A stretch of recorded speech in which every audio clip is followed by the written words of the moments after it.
Dahil sa sobrang abala natin sa iba't ibang bagay, dahil sa dami nating aktibidad, nakakalimutan na nating gumugol ng panahon ng mapag-isa.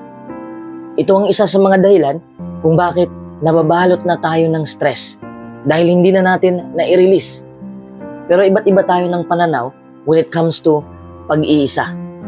May ilang mga tao na nakakaramdam sila ng guilt habang nag-iisa sila. May ilang mga tao rin na hindi nila gustong mapag-isa. May ilang mga tao rin na iniisip nila kapag mag-isa lang sila ay parang katulad lang din daw ito ng kalungkutan. Hindi naman natin mapipilit kung ano ang pananaw nila tungkol dito. Pero para sa'yo, masaya ka ba sa alone time mo? Ano man ang sagot mo, gusto ko lang malaman mo na ang pagiging mapag-isa ay kailangan din sa ating personal growth at sa ating personal development. Ang pagiging mapag-isa at pagiging malungkot ay dalawang magkaibang bagay. Ibig kong sabihin, hindi lahat ng nag-iisa ay malungkot at hindi lahat ng may kasama ay masaya. Nagets mo ba ang punto ko? Ipaliwanag ko ng mabuti. Okay? Ang pagiging mapag-isa ay isang bagay na ginagawa natin upang pasiglahin ang ating kaluluwa at pasiglahin ang ating buhay. Habang ang pagiging malungkot naman ay isang klaseng pamumuhay na naghihiwalay sa atin sa ibang tao. Ang isa ay nakakatulong sa ating pag-unlad at ang isa naman ay nagpapanatili sa atin sa mababang level ng buhay. Kaya ang dalawang ito ay magkaiba. Alone is not lonely. Nakuha mo na? Masyado tayong abala sa pag-schedule ng ating mga araw. Kung kaya ang paghahanap ng oras upang makapag-isa ay parang struggle na sa atin. At hindi lang mga matatanda ang nangangailangan ng oras na mapag-isa. Maging ang mga kabataan din. Ako, gusto kong mapag-isa dahil ayoko ng maingay na environment. Sa pag-iisa ko kasi, makikita ko ng malinaw kung ano ang layunin ko sa buhay. Nakakatulong talaga ang alone time sa akin. Hindi naman ako masyadong introvert. Hindi rin ako mahiyain. I do public speaking. Pero gumagaan ang pakiramdam ko at makakapag-concentrate ako kung mag-isa ako. Ayon nga sa pag-aaral ng isang expert na si Reed Larson, adolescents who spent an intermediate amount of their time alone were better adjusted than those who spent little or a great deal of time alone. Anumang aktibidad na ginawa mo kasama ng ibang tao, pwede mo rin niyang gawin nang mag-isa ka lang. Sanay na kasi tayo na sumama sa mga kaibigan natin at sa pamilya natin, sa ating pamamasyal, at bihira nating bigyan ng ating sarili ng pagkakataon na gawin ang mga bagay na yon nang mag-isa. Be spontaneous at sa susunod na magkaroon ka ng kagustuhan na manood ng sine, kumain sa labas, o kahit na mag-shopping, subukan mong gawin ito nang mag-isa. At alamin mo kung ano ang pakiramdam habang naglalakad ka ng mag-isa. Dito mo kasi mauhubog at makilala ng lubos ang sarili mo. Kung hindi ka pa sanay, siguradong hindi ka komportable sa una. Kung hahayaan natin ang ating sarili na mag-obserba at iproseso lamang ang nangyayari sa ating paligid, nang walang halong panghuhusga, magkakaroon tayo ng mahalagang pananaw at ilang mahalagang impormasyon upang matulungan tayong mas maunawaan ang ating mga pangangailangan at kagustuhan sa buhay. There is a movement going on in the world, one that is highlighting the importance of slowing down and enjoying the moment. There is no better way to slow down and become more mindful of the world around you than to spend some time alone. Hindi ka pa ba nakumbinsi sa mga sinasabi ko? Well, maraming mga dahilan kung bakit ang paggugol ng oras ng mag-isa ay makakabuti para sa atin. Ang una ay pinipilit tayo nitong maghinay-hinay lang at maging mas mapagmasid sa ating paligid. Narito ang 9 na dahilan kung bakit ang pag-iisa ay makakabuti sa'yo.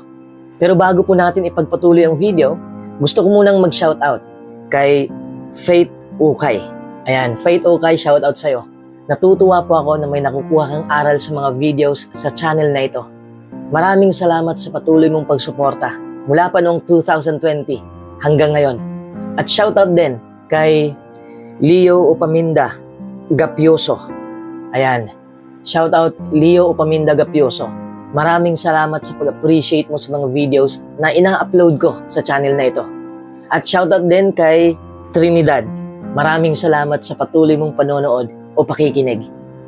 Balik na tayo sa video.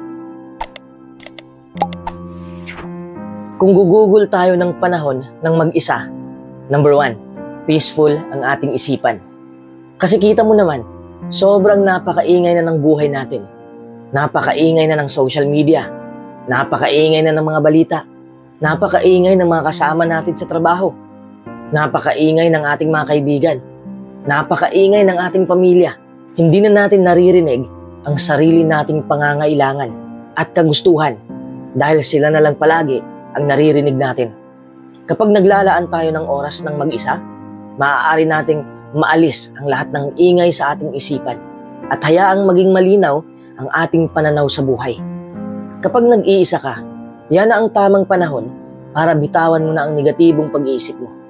Kasi alam mo, ikaw at ikaw lang naman ang nagkukontrol kung ano ang pumapasok sa isipan mo. Ngunit marami sa mga tao ngayon ang hinahayaan ang kanilang sarili na mababalot ng mga negatibong kaisipan. Kung palagi kang nag-iisip ng negatibo, hinding-hindi talaga gaganda ang mood mo. Kaya pinakamainam na iwanan mo ang mga negatibong kaisipan hanggat maaari dahil mapapawi nito ang iyong isip sa sobrang stress. Kung tutuusin, kung may bagay na nagpagalit sa'yo, ano ang silbi ng pagbitbit nito buong araw? Di ba?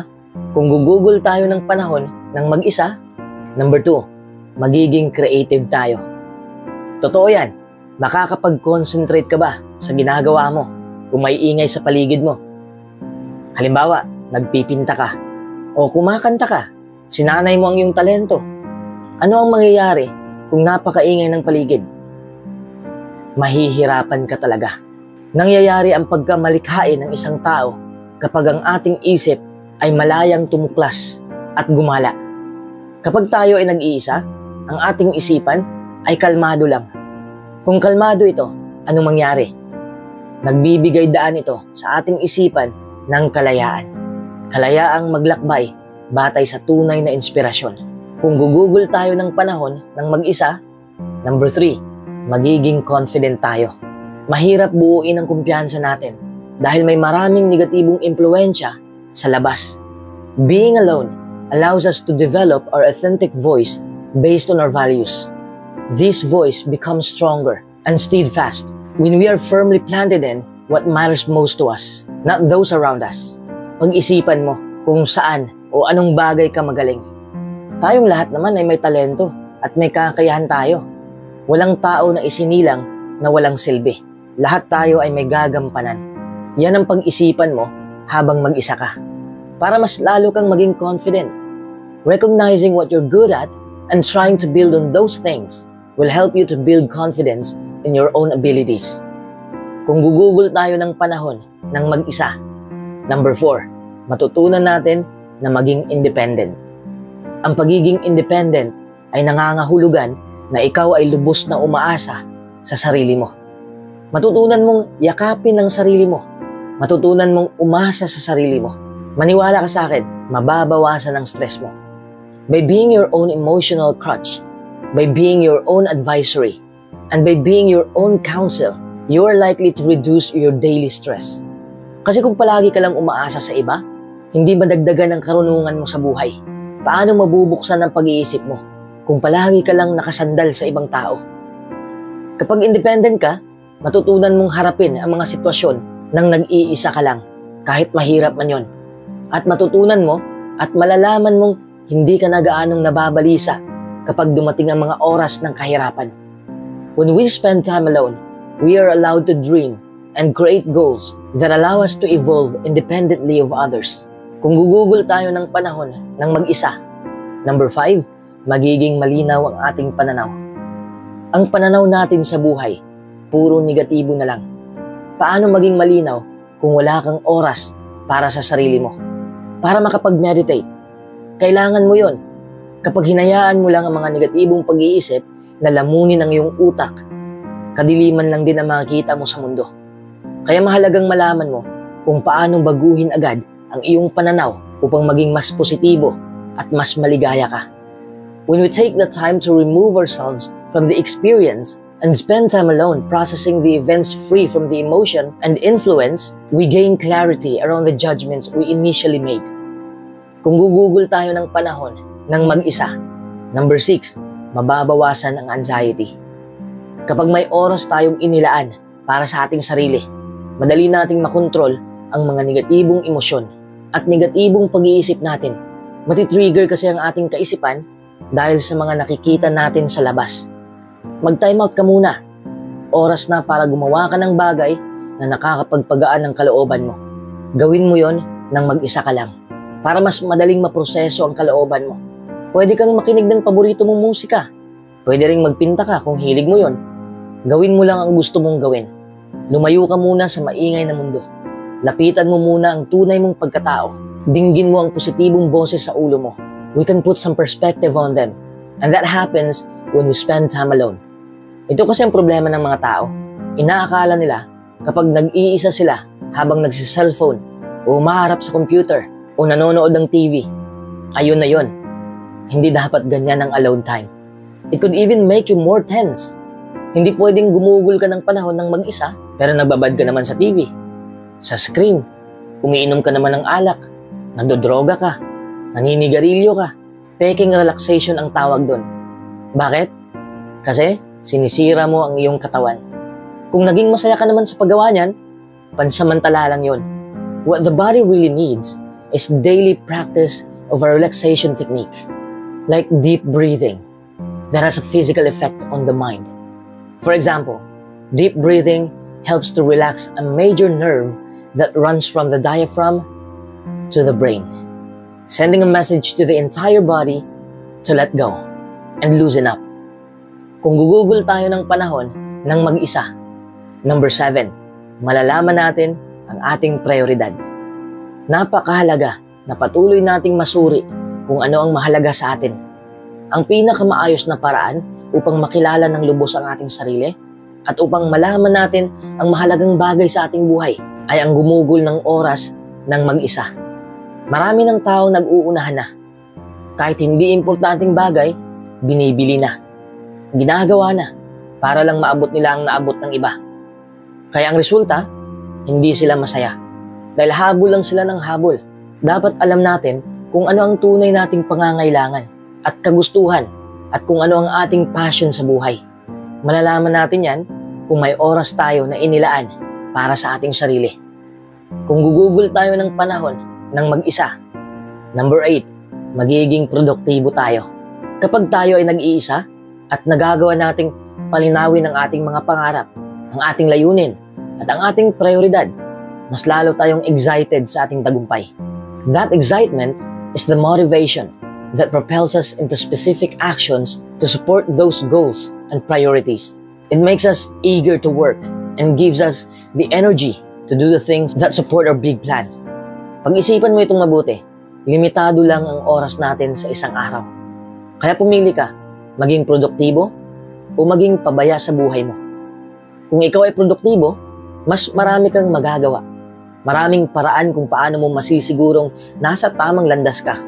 Gaya ng paglalagay ng lahat ng iyong gawain sa iyong kalendaryo para lang hindi mo makalimutan ang prioridad mo. Doing more things is something all people are looking for, as we all have goals and dreams. But make sure that those things you want to do are important to you and not casual stuff. Overwhelming yourself with tasks that can be delegated or not done at all can lead to burnout and can lead to symptoms of depression. So make sure you prioritize your tasks in a healthy way. Kung gugugol tayo ng panahon ng mag-isa, number 9, titibay ang ating relasyon. Hindi lang ibig sabihin na relasyon sa partner mo. Pwede ring relasyon sa sarili mo. Pero kung may partner ka ngayon, nakakatulong ang alone time sa inyong dalawa. Maniwala ka man sa akin o hindi, nakakapagpatatag ito ng relasyon. Sa oras na palaging dikit ka ng dikit sa partner mo, dito magsisimula ang pagkairita. Dapat may space kayo. Oo, magkasama kayo, pero kayo pa rin ay individual. May sarili o kanya-kanyang takbo ng pag-iisip. What I really mean is when we have the time to understand and value ourselves, we're better able to understand and value other people.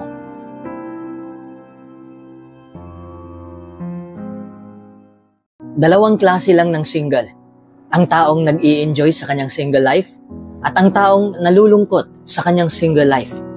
Kung ikaw yung taong malungkot sa solong buhay, syempre, mabigat talaga sa kalooban mo. lalo na kung halos lahat ng taong nakikita mo ay may karelasyon na. Ngunit ang pagiging single ay maaaring maging isang pagpapala. Kung yan lang ang iisipin mo, hindi rin naman natin maitatanggi na kapag may partner din tayo, ay nakakapagpasaya rin sa atin yon. Lalo na kung healthy ang isang relasyon. Bihira lang nating maisip ang matinding problema dahil may katuwang na tayo sa buhay. May tutulong na sa mga problema natin. May partner ka man ngayon o wala, may pakinabang rin ang pagiging single. At malalaman mo rin sa videong ito kung paano maging masaya kahit nag-iisa ka. Number 1, mas makilala mo ang iyong sarili. Kung single ka, mas lalo mong mapagtuunan ng pansin ang iyong sarili. Kadalasan kapag in a relationship tayo, tinutulungan tayo ng ating jowa na palakasin tayo at ipaparamdam nila sa atin ang ating halaga. Ganyan naman talaga, di ba? Kaya sa oras ng breakup, nawawala din ang ating confidence at iniisip natin na wala na tayong halaga. Wala na ang taong nagpapahalaga sa atin. Pero ang pagiging single ay nagbibigay sa atin ng isang pagkakataon upang maibalik natin ang ating focus sa ating sarili. Matutunan natin kung paano palakasin ang ating sarili. Matutunan din natin na maging independent. Napakagandang pagkakataon ito upang malaman natin kung paano natin mahalin ang ating sarili. Getting to know yourself is all about developing a real picture of who you are, including the parts you are proud of and the parts that you struggle with from time to time. Ilista mo lahat ng kalakasan at kahinaan mo. Isipin mo ang mga bagay na nagustuhan mo sa sarili mo. Dapat proud ka sa sarili mo. Natural lang naman na may kahinaan ka. Lahat naman tayo ay may kahinaan. Alamin mo kung saang banda ka mahina at i-improve mo. Number 2, malalaman mo ang iyong gusto. Matutunan natin ang tunay na kagustuhan natin sa buhay. Ang dami nating matutunan kapag single tayo. Malinaw na ang paningin mo tungkol sa sarili mo at mag-e-enjoy ka na rin habang nag-iisa ka. Kapag kasi may jowa ka na, nakakalimutan mo na kung ano ang gusto mo sa buhay. Dahil siya lang ang gusto mo, sa kanya ka lang nakapokus. Ang pagiging single ay nagbibigay sa'yo ng space upang malaman mo talaga ang iyong mga hinahangad. Yan ang palagi kong naririnig sa mga kaibigan ko. A lot of people live their lives having no clue of what they want. Madalas na lang sinusunod ang kagustuhan ng iba. Kasi nga, wala silang alam kung ano ang gusto nilang gawin sa buhay. That's a pretty lousy way to live your life. Papaalala ko lang sa'yo, baka kasi nakalimutan mo na isa lang ang buhay mo. Kaya't gawin mo na ang lahat-lahat ngayon. Gawin mo ang mga bagay na nagpapasaya sa'yo. Kung hindi mo alam kung ano ang gusto mo, huwag kang mag-alala kasi hindi ka naman nag-iisa. Ang daming taong hindi alam ang kanilang gusto. Determine what makes you truly happy. There's no waste to life if you're happy living it. Your happiness is the root of your desires. So take a few moments and really think about what makes you happy. Number 3, matutunan mo ang pagiging responsable. Kung alam mo kung ano ang gusto mo at kung alam mo kung paano mamuhay ng tama, ibig sabihin na responsable ka na sa lahat ng bagay. Kapag ikaw ay single, may kakayahan ka na ring pumili kung ano ang gusto mong gawin sa buhay mo. At ikaw na rin ang mananagot sa mga gawaing yun. Ibig sabihin na malayang-malaya ka na. You learn to forge your own way. And that elevates inner confidence and resilience. To take responsibility for your life is to take responsibility for your powers of thinking, feeling, speaking, and acting. Because this is the structure of all human experience. You create your life with your thoughts, feelings, words, and actions. Tama na ang paninisi. Tama na ang pagrereklamo. Complaining is another form of blaming and playing victim as if you have no choice. It also shows that you focus on lack. You focus on things going wrong, things happening to you.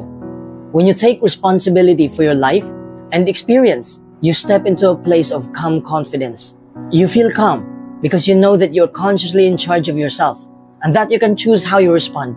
Number 4, mas mapalalim mo ang ugnayan mo sa iyong mga kaibigan. Siyempre, kung may partner ka na, priority mo na siya. Di ba? Wala ka nang masyadong oras sa mga kaibigan mo.